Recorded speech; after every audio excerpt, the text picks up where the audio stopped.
영어 문법은 생각이 없는 사람들이 공부합니다. 영어 문법을 왜 공부하는지 생각을 해보지 않고 남들이 하니까 내가 그렇게 해왔으니까 애들한테 하는 거고 남들이 다 이렇게 하니까 내가 하는 거. 그게 바로 생각 없이 하는 겁니다. 이게 생각이 없는 사람들이 공부하는 것이 영어 문법이에요. 영어 문법을 공부하는 민족은 많지 않습니다. 이게 한국과 일본 정도 있는 것 같아요. 영어를 못하는 사람들이죠. 영어로 말을 못하는 사람들이 문법을 공부합니다. 그런데 언어라는 것의 본질은 운동과 똑같아요. 이게 문법을 공부한다는 것은 이성적으로 생각하는 건데 그런 이성적으로 접근하는 학문이 있는 반면 이성이 아니라 이렇게 직관이라던가 내가 타고난 본능이라던가 내가 신체적인 근육을 이용해서 접근하는 분야들이 있습니다. 이런 이성적인 학문들은 과학과 수학이에요. 이거는 머리를 써야 되는 거죠. 이성적으로 논리적으로 분석을 해야 됩니다. 그렇지만 언어를 배우는 것은 수영을 배우는 것 같고 플룻을 배우는 것 같고 피아노를 배우는 것 같고 그리고 운동을 배우는 것 같아요. 요가를 배우는 것 같고 그리고 뭐 필라테스를 배우는 것 같습니다. 자전거를 타는 것과 같은 게 언어를 배우는 거예요. 그 본질이 같습니다. 그래서 한국인만 영어 공부라고 말해요. 공부는 이성적으로 생각하는 거예요. 그런데 외국 사람들은 study a language라고 하지 않습니다. study는 깊게 파고든다는 말이에요. 그런데 그게 아니라 어떤 언어를 배우는 거는 배운다는 말을 씁니다. learn a language라고 해요. learn과 language가 collocation이에요. 두 개 함께 쓰는 단어입니다. 그래서 한국인들만 문법을 공부해요. 그리고 우리나라에 있는 그런 교육 방식은 일제 강점기 때 일본 제국에서 이렇게 물려받은 건데요. 그거를 여전히 생각 없이 쓰고 있습니다.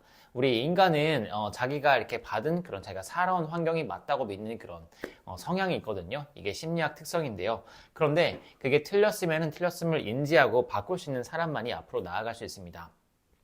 우리 한국의 미래가 10년, 15년, 20년밖에 남지 않았어요. 곧 나라가 망하는데요.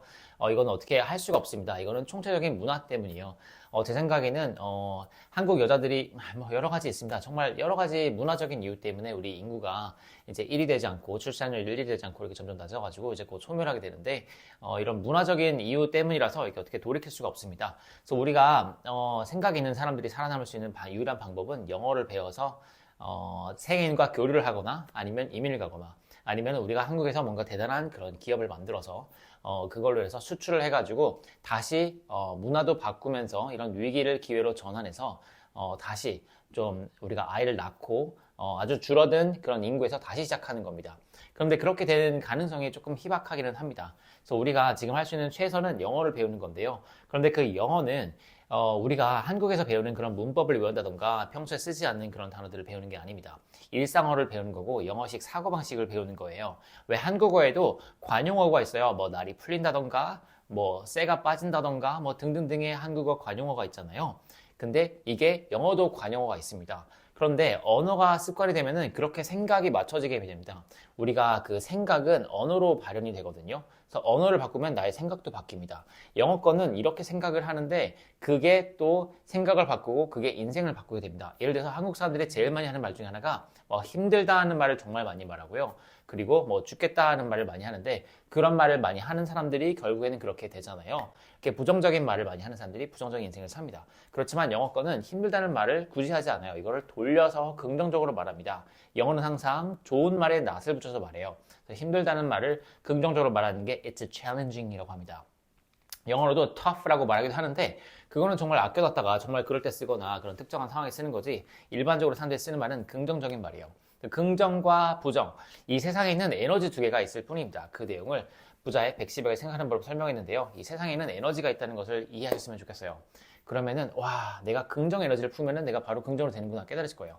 저도 굉장히 부정적이고 이렇게 미술 작업을 할 때는 가난해가지고 되게 부정적이고 막 그런 부정적인 생각을 하고 자꾸 마이너스였습니다. 돈도 벌기보다는 아끼는 데 집중을 했고 자꾸 이렇게 처지더라고요. 그래서 인생이 되게 우울했고 정말로 죽음도 생각을 했고 그럴 정도로 우울증을 겪었습니다. 그런데 한번 착 생각을 바꿨어요. 제 인생에 리스크를 한번 담아 놓아봤습니다. 제가 죽기 전에 아쉬워서 죽기 전에 내가 지금까지 공부한 거, 배운 것들을 한번 백업이라도 해보자 해서 쓴 책이 영어책이고, 이 영어책을 낸 다음에 내가 죽기 전에 아쉬운 걸 해보자 해가지고, 이거 좀 보여드릴 수 있나? 이게 저 면허인데요. 여기 보시면, 이종보통이 있거든요. 이종보통. 죄송합니다. 이종보통이 아니라 이종소형이지. 이 이종소형이 굉장한 겁니다. 이게 큰 오토바이를 운전할 수 있는 면허인데 이거를 따기가 굉장히 쉽지가 않아요. 근데 이거를 딴 다음에 세계에서 제일 빠른 바이크인 가와사키 중에서도 CC가 1000cc가 좀 넘는 그런 정말 빠른 슈퍼바이크를 구입을 해서 그거를 타면서 제 인생에 리스크를 들었습니다. 제가 무서워서 두려워서 이걸 할 수 있을까 했던 일을 했어요. 그랬더니 그걸로 인해서 인생이 바뀌었습니다. 그렇게 긍정 에너지를 전환을 하고 나니까 이제 쭈르륵 올라가더라고요. 우리 지금 주식시장도 어제까지 주식이 이렇게 폭락을 했었어요. 그런데 이 골이 깊을수록 같은 각도 이렇게 올라가거든요. 인생이 그렇습니다. 우리나라도 지금 엄청난 위기에 있어요. 우리도 이제 소멸한다 라는 말이 들었는데 여기서 정말 바꾸면은 이렇게 좀 더 살아나서 생존할 수 있기는 하겠지만 근데 어차피 인류는 2100년에 멸종을 할 것 같아서 뭐 그게 큰 의미가 있나 싶기도 합니다. 그렇지만 우리가 살아있는 동안은 그래도 나라가 우리가 한국을 사랑하잖아요. 죽어도 우리 고향 땅에 죽고 싶다는 생각을 하는 사람이 많지 않을까요? 그래서 우리가 살아나려면 지금 영어식 사고방식을 배워야 됩니다. 이 영어라는 언어를 배우시면은 이 긍정적으로 생각을 하게 되시고 어떤 똑같은 현상을 보더라도 다르게 말씀을 하셔서 다르게 그걸 대처할 수 있게 됩니다. 너무너무 다른 경험이에요. 그리고 한국에 없는 개념이 영어에 굉장히 많습니다. 예를 들어서 나 자신을 아는 것, 그거는 우리나라에 없는 개념이에요. 우리나라에서는 공부만 죽어라 하는데 그래가지고 애들이 자기가 좋아하는 게 뭔지도 모르고 좋아하는 걸 어떻게 찾아야 되는지도 모릅니다. 어마무시하잖아요. 그런데 영어권에서는 이런 질문을 아주 어릴 때부터 해요. 아주 4살, 5살 때부터 What's your favorite? 이런 질문을 해가지고 자기가 좋아하는 거를 물어보고 좋아하는 거를 생각하고 또 여러 가지 도전을 하면서 시도를 하면서 거기서 내가 좋아하는 거를 발견합니다. 이게 바로 좋아하는 거를 찾는 방법이에요. 여러 가지 시도들을 통해서 저도 굉장히 다양한 일을 해봤잖아요. 그를 통해서 알게 된 게 내가 정말 좋아하는 거는 가르치는 일이구나. 이게 나에게 보람이 되는 일이구나. 그리고 여러 가지를 해보니까 이거는 내가 competitive advantage가 있네. 내가 경쟁력이 있네. 내가 여기서 최고가 될 수 있겠네 해가지고 결국에는 우리나라에서 영어회화에 있어서는 우리나라 최고 중에 하나가 되었잖아요. 제 생각에는 영어회를 가르치는 사람에 있어서는 영어를 말하는 것과 가르치는 것 좀 다르잖아요. 가르치는 것에 있어서는 제가 제일 최고라고 생각을 합니다. 저도 정말 좋은 랭귀지 스쿨을 다녀봤거든요. 6개월이나 다녀봤거든요. 호주에서. 그런데 거기서도 그렇게 효과적이지 않았습니다. 근데 제가 영어를 가르친다면은 저에게 배우는 사람들은 제가 시키는 그런 기본만 하면은 빠르면 3개월 아니면 늦으면은 뭐 1년 아니면 나이가 정말 많으시면은 2, 3년 걸리는데 보통 대부분의 일반인들은 30대 정도 전후시라면은 3개월이면 충분하더라고요. 그 정도면 영어의 감을 잡고 정말 놀랍게 영어가 발전합니다. 그게 제가 가르치는 교수법이에요. 이거는 영어 필사책, 영어 책의 아주 첫 부분 비동사가 가기 전에 여기 서론 부분에 설명을 해놓았는데요. 이 언어 습득의 법칙이라는 것이에요. 그래서 이를 통해서 이번 영상으로는 이거를 좀 확실히 말씀드리고 싶어요. 문법을 공부하는 거는 생각이 없는 사람들이 하는 겁니다. 문법은 공부하지 마세요. 문법을 공부하면은 이게 방향을 다르게 가는 거예요. 내가 목적지가 여긴데 이 방향으로 가는 겁니다. 이 방향으로 쭉 가면은 가다마다 완전 다른 길로 가는 거잖아요. 근데 우리가 원하는 거는 영어로 소통을 하는 겁니다. 영어로 소통을 하는데 내가 말을 하는데 문법이 내가 맞는 말인가 이게 틀린 말인가 자꾸 고민을 하면은 말이 안 나와요. 일단은 말을 내뱉어야 되고 일단 소통이 돼요. 바로 앞에 사람이 있잖아요. 우리가 소통이 돼야 되고 자연스럽게 이야기 이어가야 되는데 자꾸 생각을 하면은 막힙니다.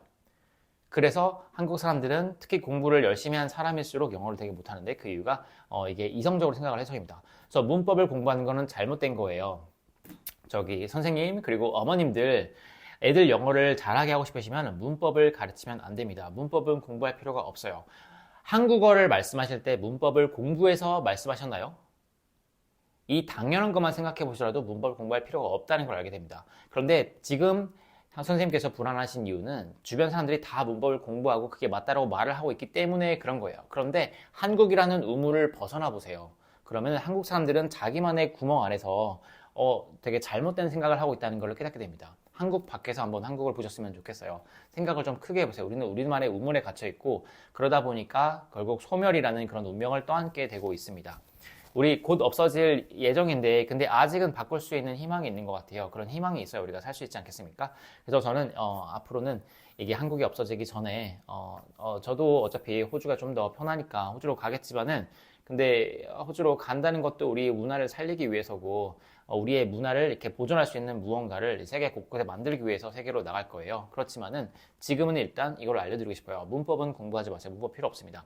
문법이라는 것은 어떤 문장을 말할 때 그 문장의 순서라던가 여기에 있는 게 자연스럽다던가 이것만 익숙해지면 돼요. 우리가 한국어로 말할 때 문법을 공부해서 하는 게 아니에요. 우리는 한국어를 이렇게 말을 하다 보니까 그게 익숙해져가지고 자연히 체득이 됩니다. 문법은 공부하지 않아도 자연히 체득이 돼요. 차라리 문장을 많이 외워보세요. 이렇게 머리 쓰는 게 좋으시면 한번 외워보세요. 그럼 외워보면 그게 뚝뚝뚝 나옵니다. 근데 외우는 거는 그렇게 좋은 게 아닙니다. 이게 응용이 좀 어렵거든요. 그냥 내가 이 소리를 흉내낸다로 접근하시는 게 가장 좋은 언어를 배우는 방법입니다. 자, 그 내용은 영어책 서론 부분에 나와 있습니다. 꼭 읽어보세요. 이 영어책 서론은 굉장히 간결해서 누구나 읽으시고 이해하시더라고요. 그리고 제가 혼을 갈아서 넣었기 때문에 이 프롤로그 부분이 되게 강렬해서 이거를 읽으신 분들께서 저희 출판사에 연락도 주시고 프롤로그 너무 잘 썼다고 칭찬해 주시는데 한번 프롤로그를 읽어보세요. 그러면 이해가 되실 겁니다. 그리고 이 책에 되게 많은 문장이 담겨 있어요. 이민을 가실 때 이 책 한 권만 갖고 가면 된다 해가지고 만든 책이 영어책이거든요. 근데 이 영어책의 두께와 이 부자의 111의 두께가 사실 페이지 수는 똑같은데 두께가 좀 다르죠. 근데 페이지 수는 똑같아요. 이게 지금 한국에서 구할 수 있는 가장 얇은 종이로 만들어서 제가 얇아 보이게 한 겁니다. 그래서 부담 없이 외국에 이 한 권 들고 가시라고요. 그래서 외국에 당장 이민을 가실 거면은 이 영어책만 들고 가시면 되는데, 근데 막상 이걸 보시면 좀 어려워 보이잖아요. 어려워 보이시면은 이 영어 필사책 행복을 실현하도록 배워보세요. 이 영어책에서 제가 문장으로 알렸던 게 이어지지 않아가지고 언어를 배우는 게 힘드셨다면은 이거는 하나의 문단으로 되어 있어서 이렇게 이야기로 이어지기 때문에, 그리고 부담 없이 글의 양이 많지 않기 때문에 언어를 배우는데 좀 더 수월하실 겁니다. 그래서 영어 필사책으로 시도를 해보시되, 근데 영어책은 항상 끼고 이거를 맨날 읽으세요. 여기에 있는 표현들은 지금 영어권에서 세계인들이 맨날 하는 말들을 제가 자꾸 쇠마다 업데이트를 해가지고 책에 넣어놨습니다. 그래서 여기 쓰는 말들은 맨날 하는 말이거든요. 이거를 댁에도 한 권 두시고 직장에도 한 권 두시고 뭐 차에도 두시고 하셔가지고 맨날 그거를 소리내서 읽으세요. 여기에 있는 표현이 자꾸 들리실 거고 보이실 겁니다. 이 책을 읽고 나시면은, 마스터하고 나시면은 앞으로 영어 원서를 읽는데도 아주 수월하실 거예요. 저는 원서를 우리 한국에서 지금 제 나이 또래 중에서 누구보다도 제일 많이 읽었다고 자부하는데요. 저는 미친 듯이 영어 원서를 읽었거든요. 그래서 거기에 있는 많이 쓰는 표현들, 그리고 이거를 단어를 안다고 내가 알고 넘어갈 수 있는 것들이 사실은 이디엄이어가지고 관용어 수거여서 내가 모르는 말일 수 있습니다. 그런 말들도 영어책에 다 정리해 놓았어요. 많이 쓰는 말들만 있습니다. 그 밖에 다른 것들은, 많이 쓰지 않는 말들은 검색하는 방법 아시잖아요. 이거를 검색하셔서 알아보시면 될 수 있도록 그런 것들은 알아서 찾아볼 수 있게 남겨놓았습니다. 자, 그러면은 문법은 생각을 하지 않는 사람들이 공부하는 거예요. 영어로 회화를 하고 싶으시면 문법을 공부하지 마세요. 그게 이 영상의 주지 되겠습니다. 그러면 언어를 습득하셔서, 영어라는 언어를 습득하셔서 세계로 나가시거나 앞으로 없어지는 한국 속에서 살아남는 우리 한국인이 되기를 진심으로 바랍니다. 저는 아우레오 배웠습니다. I'll see you in the next video. No worries!